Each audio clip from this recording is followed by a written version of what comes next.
Assalamualaikum warahmatullahi wabarakatuh. Kita berjumpa lagi di acara kita, di konten kita, di liputan kita kali ini. Kita berada di tengah-tengah Istana Maimun seperti yang Anda lihat di belakang. Ini Istana Maimun, salah satu kerajaan Melayu yang ada di Sumatera Utara. Dan ini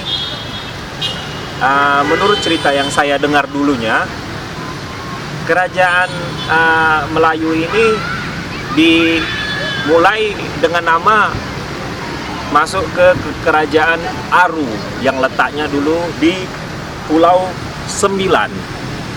Di Pulau Sembilan. Jadi ada beberapa kali berganti sultan, dan beberapa kali juga berpindah tempat kerajaannya. Yang salah satunya juga dulu setelah di Pulau Sembilan, kerajaan ini ada berubah nama juga. Sebelum kerajaan Kesultanan Melayu itu berada di wilayah Serdang dan Deli Tua. Di Istana Maimun ini sendiri, dia menyimpan banyak kisah. Salah satunya yang terkenal itu cerita Putri Hijau dan Meriam Puntung, yang bisa Anda lihat lokasi Meriam Puntung itu ada di sebelah sana. Nanti kita coba telisik lebih dalam, kita tanya sama yang jaga gimana ceritanya dan raja-rajanya siapa-siapa aja. Begitu juga nanti dengan Meriam Puntung. Jadi tadi kita udah sempat konsultasi dengan salah satu yang tua, yang dituakan di sini, dia bilang hanya agak sedikit dijaga omongan, jangan terlalu membuka apa yang nggak perlu dibuka. Jadi kita sudah diwanti-wanti sebelumnya ya guys ya. Jadi kita ini hanya secara garis besar aja lah kita ambil, sekaligus kita keliling-keliling istana ini. Istana ini letaknya berada di tengah kota Medan, yang di depannya, tepat di depan istana ini, di sebelah sana itu ada kolam raya dan masjid raya yang dibangun oleh sultan juga. Jadi untuk lengkapnya, mari kita ke dalam, kita cek guys.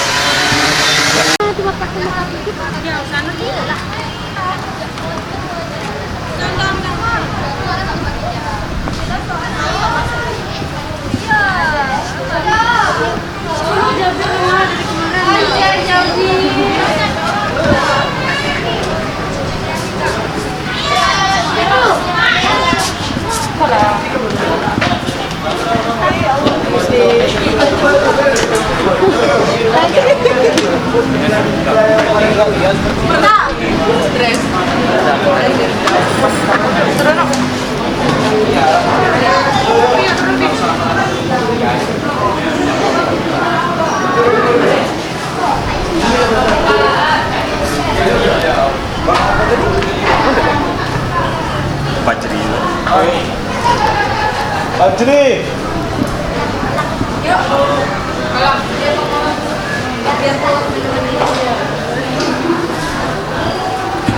Oke, ini deh guide kita guys. Nah, jadi Bang Fajri udah berapa lama jadi guide? Kalau untuk jadi guide sini udah sekitar 1 tahunan lebih, dan kebetulan di bulan ini saya freelance karena selama itu ada karyawan, karena freelance saya juga kuliah kan. Oh gitu. Jadi sedikit banyak Anda tahu lah cerita-cerita tentang sejarah Nusantara. Bisa kita diajak? Boleh. Ya, okay. Silakan masuk.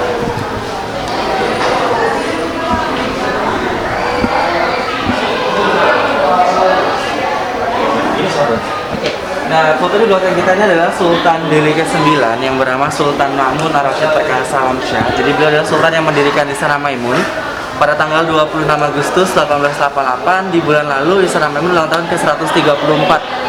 Nah, beliau ini tidak sendiri mendirikan Istana Maimun, bersama temannya yang berasal dari Belanda yang merupakan arsitek terkenal yang bernama Theodor van Erp. Jadi mereka berdua kolaborasi membangun Istana Maimun memiliki 30 ruangan bagian ataupun kamar serta 2 corak budaya bangunan. Nah, 30 ruangan tadi tidak semuanya kita buka untuk umum, hanya 3 ruangan saja. Ruangan pertama sebagai tempat penyambutan tamu, ruangan kedua digunakan sebagai tempat pembuatan sebuah acara, dan terakhir di belakang digunakan sebagai ruangan makan. Nah, sisanya berada di bagian sayap kanan dan kiri yang digunakan sebagai tempat tinggal keluarga. Tempat tinggal keluarga. Benar. Oke. Nah, dulu ya teman-teman, Istana Maimun digunakan sebagai pusat pemerintahan Kesultanan Delhi yang dipindahkan dari Labuhan Deli Belawan ke kota Medan. Karena memang sebelum Sultan Delhi 9, Sultan Delhi ke-8 sebelah sana, ayahnya, 87654, iya sebelah sana, dia posisinya masih berpindah-pindah.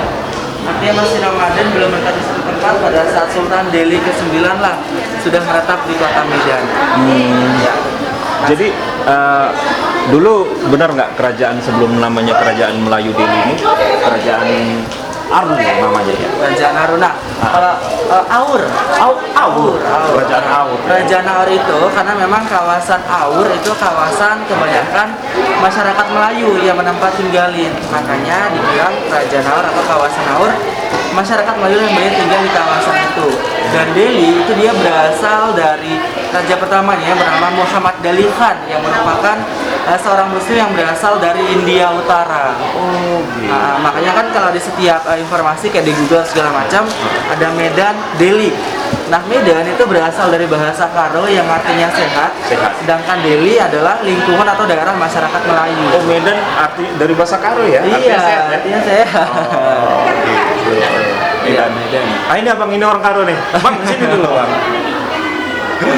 Iya bang. Betul bang. Medan bahasa Karo sehat. Ini orang Karo ya. Nah, makanya kan kalau kota Medan kan ditempatkan sama Guru Patimbus ya bang ya. Guru Patimbus merupakan seorang tabib yang berasal dari tanah Karo. Makanya dirubah dengan kata Medan yang artinya adalah sehat. Sebelum kata asli itu Madan ya. Madan. Kalau diartikan bahasa Karonya itu sehat. Gitu. Ini marga abang nih perangin angin ini. Nanti usus gitu deh kan. Banyak anginnya.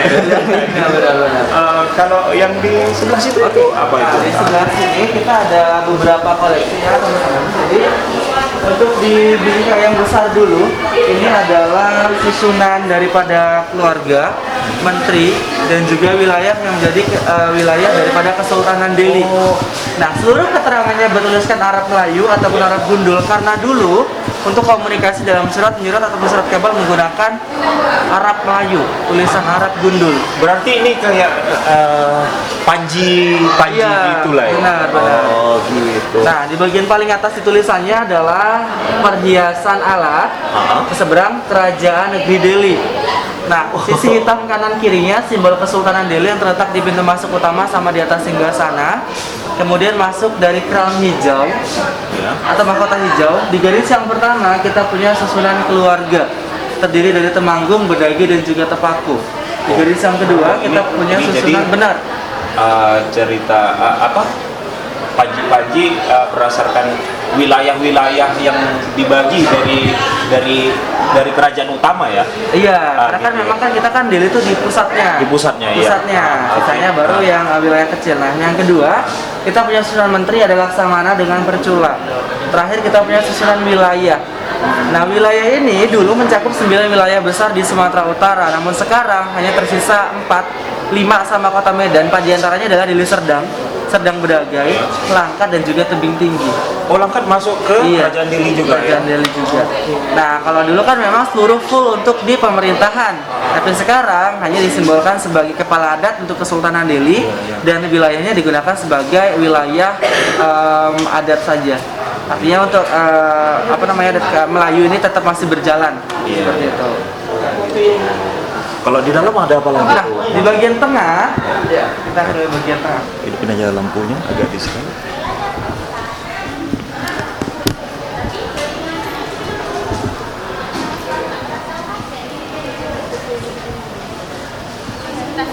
Ada lagi banyak tamu ya. Ini masih sepi sih bang. Masih sepi. Masih sepi. ya? Masih sepi. Nah, di ruangan kedua ini namanya adalah Balai Sri yang biasa kita gunakan untuk pembuatan sebuah acara. Nah, acaranya apa aja? Kembali ke tradisi, ada acara pernikahan, adat, khitan, kematian, dan juga acara kesultanan. Bahkan untuk meeting-meeting besar atau acara apapun selalu dilakukan di ruangan tengah. Nah, namanya adalah Balai Sri dengan kapasitas kurang lebih sekitar 100 orang. 100 orang. Benar, 100 orang. Nah, yang paling unik di ruangan tengah adalah beberapa koleksinya yang dari mancanegara. Contoh, untuk lantai marmernya adalah marmer asli yang berasal dari Italia. Oh, ini dari Italia? Dari Italia. Dari Italia. Iya. Lampu kristal di atas, sama kipas yang hitam di tengah, itu berasal dari Belanda.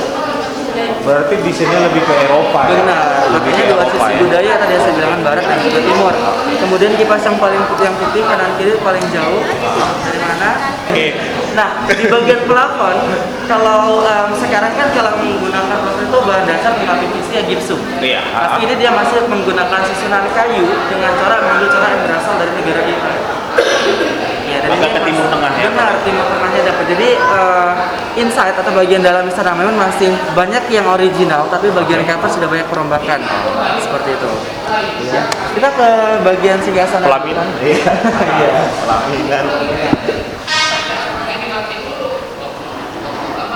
Nah, di ruangan tengah ini kita bisa lihat yang paling ikonik sekali adalah singgasana yang biasa digunakan untuk sultan ketika ada acara tradisional, ada acara tertentu.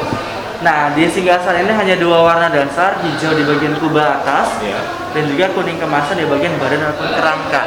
Nah, hijau di bagian atas melambangkan ketuhanan yang Maha Esa, atau secara budaya lebih mengarah ke budaya Arab atau tradisi Arabnya itu dapat. Kemudian untuk yang warna kuning kemasan melambangkan kemakmuran, kejayaan raja-raja ataupun sultan-sultan Melayu. Nah, makanya kalau se-Asia Tenggara itu kan kawasan Melayu nih kebanyakan. Iya. Makanya kita menggunakan dua warna dasar ini, nggak jauh beda lah. Ada juga beberapa Tetap mendominasi kuning. mendominasi kuning dan juga itu kan ada beberapa Melayu juga yang menggunakan warna tambahan kayak warna merah, warna orange dan lain sebagainya. Gitu. Ya, nah ini untuk di singgasana ini dia semi modern. Artinya tuh sebelum ini juga ada yang lebih lebih tua lagi bentukannya. Nah, Berarti lebih tua ini lagi. salah satu replika lah ya? Iya. Tapi ini pernah digunakan dari Sultan Delhi 11 sampai yang sekarang. Karena sebenarnya kita lebih tua di sebelah sana. Mana? Gas. Nah, ini ada beberapa dokumentasi yang sempat diambil dari yang ada acara perkumpulan, kemudian acara Sunan Rasul Putri Delhi.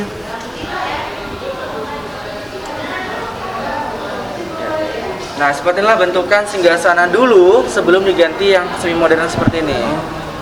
Nah, yang saya bilang tadi di awal, baju adat Karo. Nah, kita memiliki saudara juga dari Karo, jadi kita memiliki koleksi foto dari suku adat Karo. Karo. Salah satunya ada ya ceritanya putri yang dari putri atau raja ya yang dari kerajaan Melayu dinikahkan dengan Iya benar. Jadi iya. Sultan Delhi 9 itu menikah dengan anak Raja Nangbaluan. Iya. Marganya Sembiring. Sembiring, iya. Sembiring. Nah, kita saudara itu dengan Karo itu tadi karena efek dari Sultan Delhi 9 yang menikah anak Nangbaluan dari suku Karo. Oh. Apa benar itu yang masjid di daerah Sunggal? Itu salah satu yang membangunnya anak dari yang pernikahan dari antara kerajaan Karo dan Melayu tadi. Mungkin kalau untuk yang di Sunggal itu karena mungkin dari si istrinya tadi orang Karo, ada Datuk Sunggal juga. Jadi mungkin itu rasa cinta kasihnya lah untuk masyarakat yang membangun masjid di daerah Sunggal. Gitu. Kalau Masjid Raya sendiri, ya itu Sultan yang mana yang Oke, nah Masjid Raya Al-Masun yang kurang lebih sekitar 100 meter dari Istana Maimun itu dibangun Sultan Delhi 9 juga pada tahun 1906. Jadi beliau itu menyumbangkan sebagian besar hartanya sebesar 1 juta gulden atau inflasi 2021 terlebih sekitar 4 miliar rupiah untuk proses pembangunan daripada Masjid Raya Al-Masun. Sama juga jangkanya kayak pembangunan Istana Maimun berkisar 3 tahun setelahnya baru bisa difungsikan. Gitu. Jadi ini kalau kisah Maryam Puntung itu hubungannya dengan kerajaan Delhi itu? Oke, nah Oke, untuk Maryam Puntung ini sebenarnya kembali ke Karena kitanya banyak pertanyaan ini. benar, Ya. kembali ke kitanya masing-masing, percaya Iya. tidak, karena kan sebuah legenda ya. Sebuah legenda ya. Jadi yang sejauh saya tahu itu Maryam Puntung story-nya itu jauh sebelum Kesultanan Delhi. Jauh sebelum, Iya, berarti benar. sebelum Kesultanan Aur itu juga ya? Iya. Oke. Nah sebelum Oke, itu iya. kemudian ada 3 orang nih. Ini beda-beda versi ya. Beda Setiap orang versi, kita ya. beda-beda versi. Jadi tergantung di kita yang percaya tidak. Nah jadi yang dimana si Putri Hijau ini ingin dinikahi oleh kesultanan yang berasal dari Aceh, menolak si Putri Hijau dan terjadi perdebatan antara dua keluarga. Hal tersebut memicu perperangan kecil awalnya, tapi menjadi besar karena ajakan terus-menerus dari Sultan yang dari Aceh tadi. Iya, iya. Nah, hal tersebut memicu perdebatan sehingga terjadi peperangan. Nah, sejarahnya Putri Hijau ini pada saat perang menjelma menjadi Semeriam. Nah, Oh, Meriam. si itu versi yang lain lagi ya? Iya, Oh. kayak banyak versi ini ya. Banyak cerita. versi ya. Menjelma menjadi Meriam Iya, dan iya. kira sering menembaki pihak dari Aceh. Jadi Iya. terbelah jadi 2. Satu di Kota Hendada, satu lagi di Desa Sukanalu, Kabanjahe, Brastagi. Gitu. Itu apa pecahan Meriam Meriam Puntung ya, tadi? iya, Pecahan Meriam. Meriam Puntung. Oh, jadi itu jauh sebelum dari kerajaan Delhi Kesultanan terbentuk, Delhi, Kesultanan Delhi terbentuk ya ceritanya. Kalau hubungannya dengan kan ada nih di Delhi Tua situs bersejarah Benteng Putri Hijau. Hubungannya sama apa kerajaan Delhi ini apa ya? Yang saya bilang di awal juga kan memang untuk Putri Hijau itu situsnya apapun peninggalannya itu kan jauh sebelum daripada Jauh Kesultanan sebelumnya. Delhi. Yang artinya mereka sudah ada duluan sebelum Iya, kita, iya. benar kan? Nah, jadi mungkin di daerah Delhi Tua itu bentengnya itu ada karena mungkin ya dari keluarga si Putri Hijau ini Iya, memiliki iya, kerajaan tersendiri. Kerajaan Kerajaan tersendiri iya. yang membangun. Kemudian beberapa tempat lah yang digunakan untuk sistem perlindungan termasuk benteng tadi. Benteng. Makanya Delhi Tua itu kayak ada situs bentengnya ada, kemudian di pemandian Pemandian juga ya. ada. Oh. Gitu. Jadi cerita bukti otentik Putri Hijau itu dulu keberadaannya nyata atau enggak itu kita belum tahu ya. Iya, Wallahu alam ya. benar. Oh, karena banyak nih kan orang penasaran betul nggak sih cerita Putri Hijau itu gitu. Jadi itu ceritanya guys jauh sebelum kerajaan Melayu ini sendiri terbentuk. Iya. Gitu. Tapi banyak kan sih Mas Suri, ini Putri Hijau benar nggak sih atau ceritanya mereka benar nggak sih? Sebenarnya kembali ke kita masing-masing. Kalau kita percaya ya sudah, kalau enggak ya nggak ada masalah. Karena kan legenda susah dipatahkan pada satu cerita. Banyak versi-versi di belakang itu yang menyangkut pautkan lah, mengkait-kaitkan ceritanya dengan Kesultanan Delhi. Gitu. Ini nih yang paling banyak juga para netizen mau tahu nih. Ada cerita mistis apa kira-kira yang pernah terjadi gitu di So far selama ini untuk cerita mistisnya saya juga kurang paham karena ya jangan sampai saya ngerasain gitu ya. Karena itu kayak sesuatu yang sangat saya jauhin gitu kan. Jadi sejauh yang saya tahu mungkin dari gate-gate sebelumnya itu di daerah ruangan tengah. Jadi ketika gate-nya itu ada mengambilkan foto nih grup. Jadi di situ kayak di bagian sisi yang sebelah sana dari something lah, ada sesuatu. Maksudnya kayak orang tambahan dari grup itu, padahal ya bukan dari dalam grup. Kalaupun orang nyata juga kita tahu secara fisiknya pasti bakal fresh atau bertenaga, tapi secara look di foto itu sedikit agak sayu, kemudian pucat dan segala macam. Terus jauh mistis yang saya tahu dari gate sebelumnya. Karena kalau untuk yang langsung atau apa, ya jangan sampai jumpa. Jangan sampai saya jumpa gitu. Jadi kalau ini bukanya nggak sampai malam ya? Enggak. Sampai Nah, malam. kita buka dari jam 8 sampai jam 6 sore aja. Jam 6 sore ya. Gitu. Terus ini ada juga ini. Bener dulu pernah ceritanya Meriam Puntung yang berada di sebelah istana ini itu dia terbang ke tengah lapangan. Oh, nah kisah itu ya mungkin ada beberapa juga yang ngerasain atau tahu tentang Iya. itu, tapi sejauh yang saya tahu sempat ada, jadi pernah pindah juga ke tengah. Nah, berpindahnya itu kita nggak gampang ya sebagai manusia biasa, jadi itu ada beberapa orang yang mengangkat Meriam karena memang secara fisik besar. Jadi memang bener dan ya? berat, iya dan berat. Terus juga itu ada beberapa orang yang memberikan kayak doa-doa lah. Oh ya? Ya, memberikan doa-doa, ustaz itu memberikan doa-doa untuk bisa memindahkan ke tempat yang semula. Nah, jadi saya nggak tahu itu kenapa sebabnya bisa pindah. Ini secara magic atau apa mereka lebih tahu. Gitu. jadi bener ya ceritanya itu ya. Bener guys, Oke. Di dalam ini juga banyak, kalau mau beli souvenir, di dalam ini juga banyak nih yang jualan nih, jualan souvenir ala Melayu dan Sumatera Utara. Gak cuma souvenir aja guys, jadi di sini tuh ada penyewaan baju adat itu kisaran harga 50.000 sampai 200.000 ke atas tergantung di aksesoris. Jadi kalau kalian mau ke Istana Maimun, datang mencari informasi, jangan lupa selingannya kita punya souvenir dan juga penyewaan baju adat. Nah, contohnya tuh yang kayak di belakang tuh. Iya, ini Lihat, contohnya ada di belakang. Kayak di belakang. Nah, di layar ini takutnya nggak gelap. Apa tuh? Sini aku. Merasa kayak putri bu ya? Iya, bisa. Oke.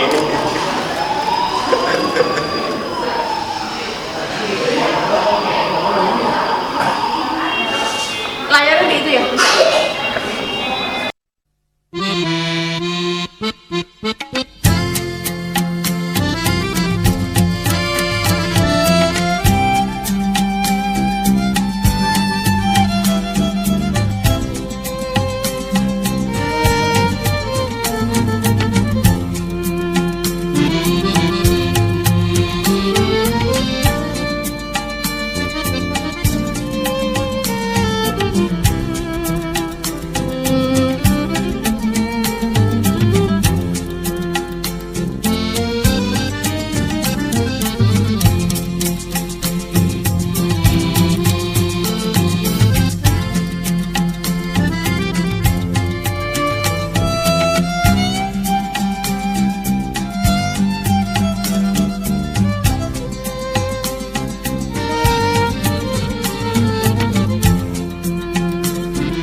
kita ini sedang berada di situs Meriam Puntungnya ini. Seperti yang para subscriber lihat, ini ceritanya ini. Saya lihat sendiri. Legenda Meriam Puntung namanya. Nanti kita langsung ke dalam aja ya untuk lebih jelasnya. Bagi yang belum pernah melihat Meriam Puntung itu gimana, ayo kita ke dalam.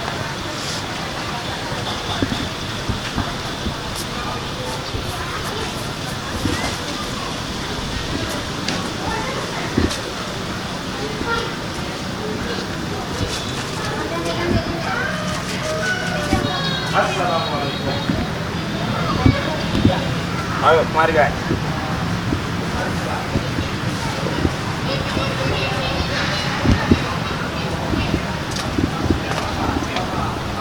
Ini kita langsung disambut nih sama ibu yang cantik. Ibu ini keturunan Sultan juga ini. Oke bu. Kayak kenalan dulu kita bu. Oke, Bu Nurayati. Sahrial bu. Oke. Ah ya. Pembantu aja, Bang. Jadi hanya pembantu aja ya bu ya. Ini dia yang namanya Meriam Puntung.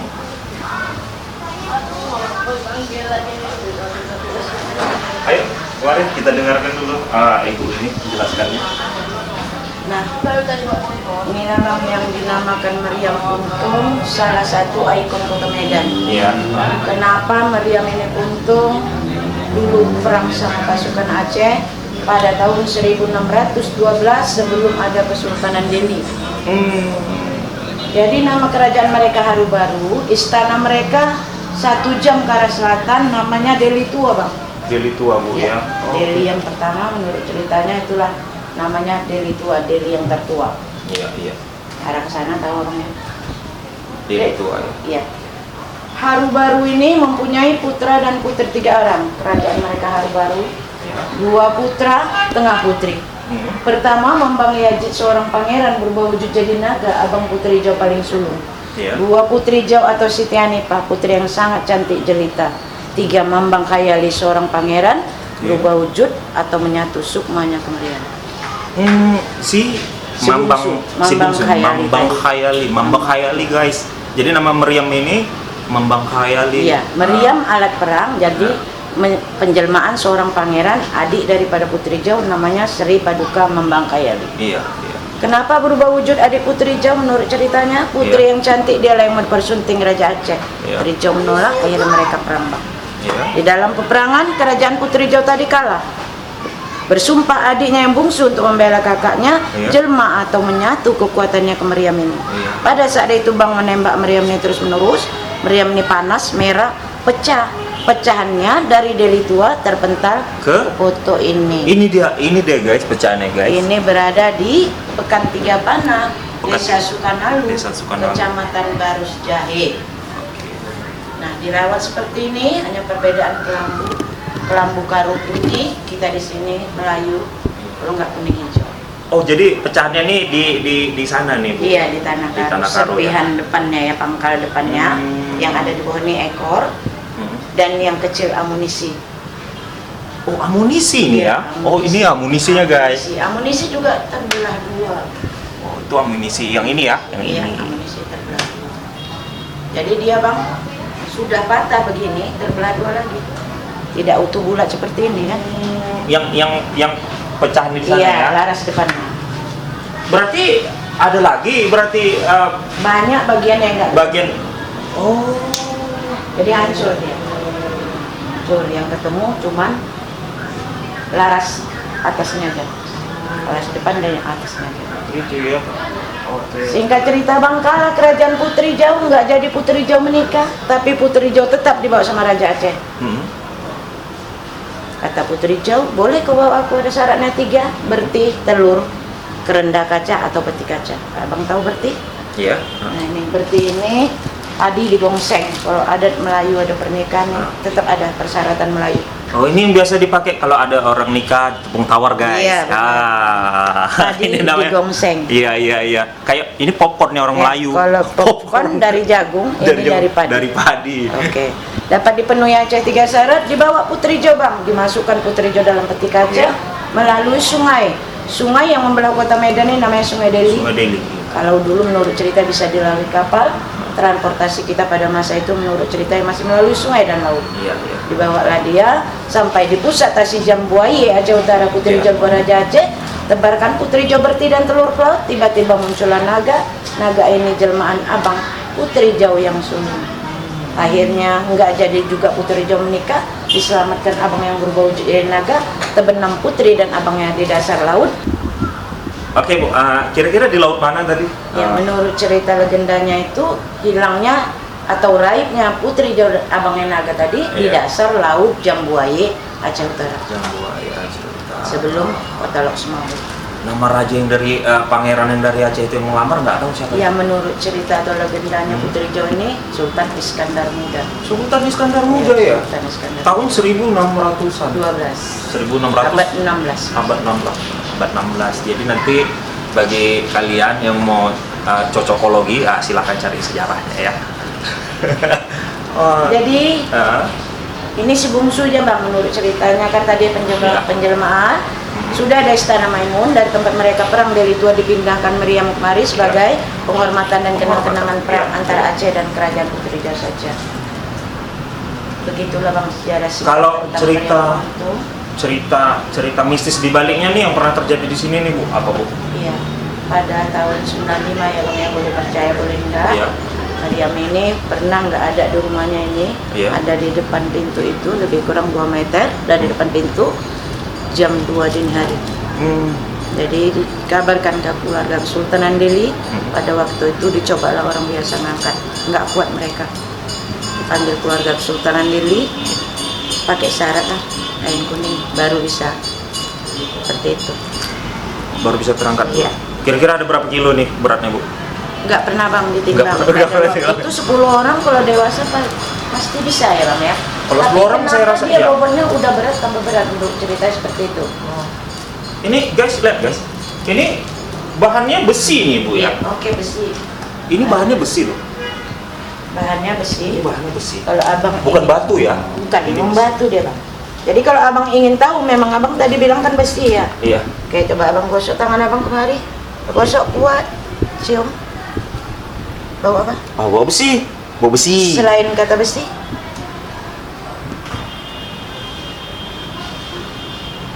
oke situ mungkin nggak belum karena di sini sudah membatu. Coba di sini. Sini lagi ini nih yang ada ngeruncing. Ini menandakan saat perang itu meleleh dia seperti lilin. Oh iya. Oke ya, runcing ya. Nah, jadi agak sakit. Coba dicium bawa apa selain kata besi? Ya besi.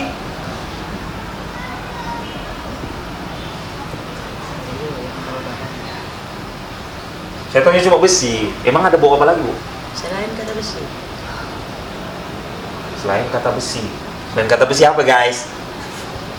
Karatan. Oke, mantap. Oh karena kan pinter. Pinter kameramen. Tumben dia jenius. Oke, seperti itu. Oke. Ya, banyak juga orang bang seperti itu. Besi katanya, tapi bilang karat itu sepertinya agak langka dan macam. Jadi ini guys, ini meriam ini ya. Bagi para anak-anak milenial, waktu dulu zaman perang, inilah dia pakai meriam ini. Ini di sini tempat tembakan pelurunya. Oke, hidupin lampunya. Mau lihat ke dalam? Boleh Bu ya?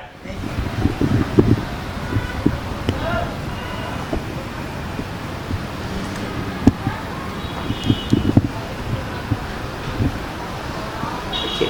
Satu lagi abang kalau mau coba ya kan, Nah, sini bisa mendengarkan suara. Suaranya itu nggak ada artinya ke kita, tapi menurut ceritanya mengisahkan kejadian pada saat perang itu. coba kita Suaranya itu tergantung sugesti abang dari sana. dengarkan. Nanti mau jadi takut. Oke. Karena cenderungnya sudah. Kita dengarkan ya guys ya, dari lubang ini ada suara apa ini di dalam? Bismillah.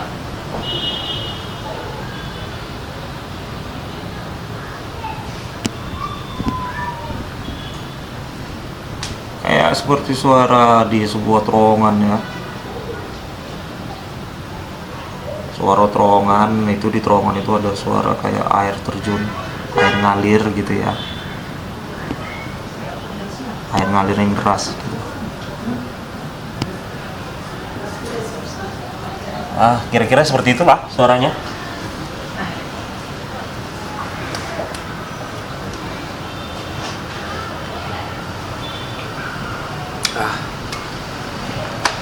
Lalu ada cerita apa lagi ini Bu selain ini? Kalau di sini ya hanya meriam puntung. Ya. Abang lanjut nanti ke istana sudah belum? Udah. Tadi kita udah kesana. Masjid Raya. Oh, Masjid Raya yang belum. Masjid Raya Sama belum. ini kan juga satu. Jadi hanya itu aja ya legendanya. Iya, jadi legenda Putri Jawa seperti yang saya jelaskan tadi Bang. Sebenarnya ceritanya kami yang panjang, tapi ambil singkatnya. Ambil singkatnya aja Bu ya. Sikapnya yang penting kita udah tahu sejarah di sini ada sejarah, jangan sampai terlupakan sejarah, Terlupakan ya. jangan sampai hilang sejarah.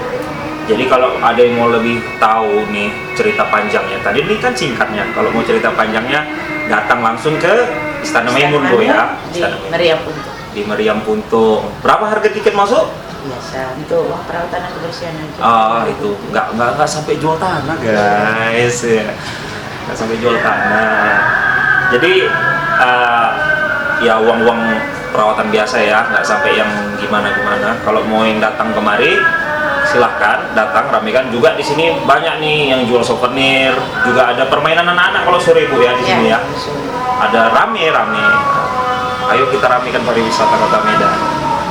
Ya oke, sekian dulu juga karena udah mau zuhur nih. Jadi liputan kita kali ini kita sudahi sampai sini. Nanti mungkin di lain kesempatan kita buat liputan di Puntungan Meriamnya di daerah Tanah Karo, Sukanalu Bu ya. Desa Sukanalu. Desa Sukanalu.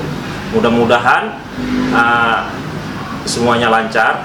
Dan jangan lupa juga subscribe, dukung kami biar kami rajin juga upload videonya buat kontennya ya Bu ya. Ya, amin. Semoga sukses ya. Semoga sukses, amin. Oke, sekian dulu. Terima kasih. Assalamualaikum. Salam telusur jejak.